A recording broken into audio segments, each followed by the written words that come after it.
ओम नमः भगवते वासुदेवाय। श्रीमद् भागवत दशम स्कंद 85तम अध्याय। गगने देखिता शरीर लंगाग्रे नीलांबर आकर्षि आणी यज्ञ दांडे मुसळ प्रहारिले मुंडे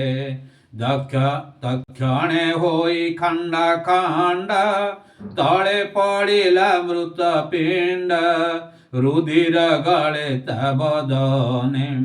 प्राण छाड़िला घोर सोने सबद दश दिगे पूरी बासव वज्रे जेने गिरी अबनी होइला उश्वास ब्राह्मणे मिले राम पास कल्याण करन्ति आनंदे निगम वाक्य अनुवादे पुष्प बरसी स्तुति भणी सुंदर दिशई धरणी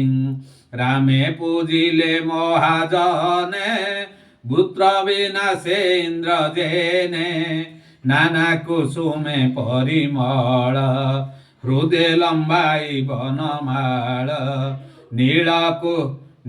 दुकुल रत्नमणि पूजिले हर सरे घेनी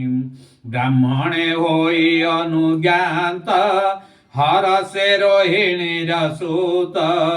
चलिले तीर्थर करणे मिलिले कौशिकी स्थाने तक्षणे कौशिकी जले स्नान सारिले विप्र मेले गोविंद गोविंद गोविंद